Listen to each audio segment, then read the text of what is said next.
ball pink diamond was given her spinel as a gift from the diamonds.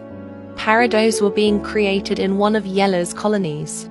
It was the first time that these gems were created, so the first batch of them was visited by the diamonds themselves. However, amongst the crowd of parados, there was one that looked different than the rest, with a gem that functioned as an eye, pointy ears, and a short stature.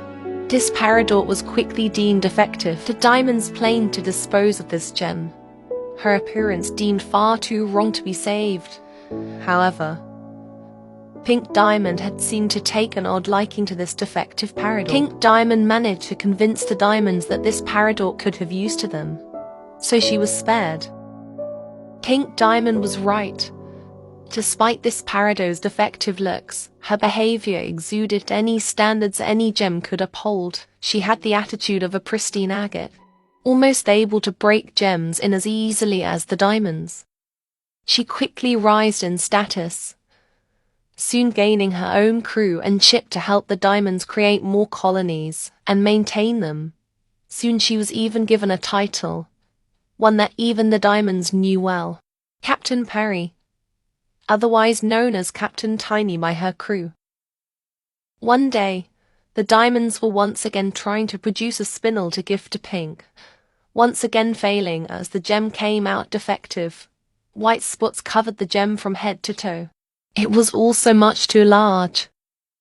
However, instead of disposing of the defective spinel as they usually did, they decided to give her to Captain Perry as a gift. Captain gladly accepted the gift, and quickly brought the spinel in as a part of her crew. That's all I can fit into this part. Follow for part 2.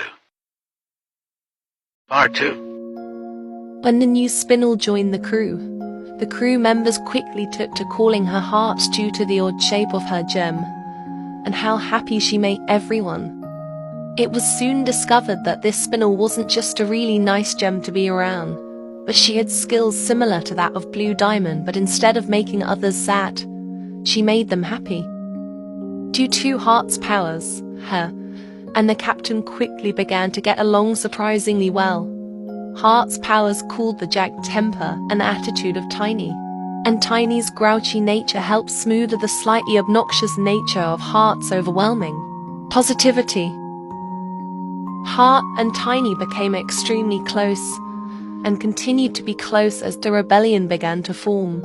Tiny's crew were some of the first gens sent to fight against the rebellion. Throughout many fights, Tiny got pooped plenty of times, and so did Heart, causing drastic changes in appearances. During one of these many battles though, Tiny was in grave danger.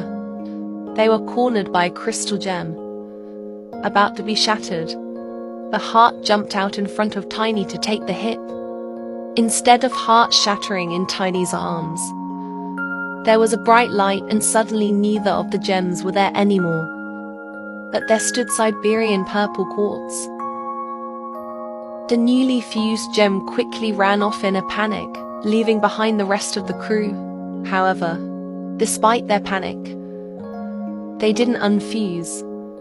They were now permafusion, and they stayed hidden away in a forest for a few thousand years, around until the end of Steven Universe future.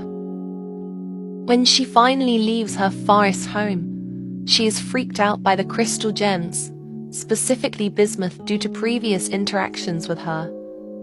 None of the crystal gems realize at first, until they accidentally unfuse due to Tiny's panic. It would take a while to get Tiny to stop trying to attack the crystal gems every time they even stepped towards her. But eventually Heart and probably Paradot managed to soothe her panic. After that, the episode would mainly focus around showing Heart and Tiny, mostly Tiny, at the crystal gems, mostly bismuth, weren't going to try to kill them, and that everything has changed from the way it was before. That's about all, but feel free to comment or like if you want more about their interactions with the crystal gem smiley face.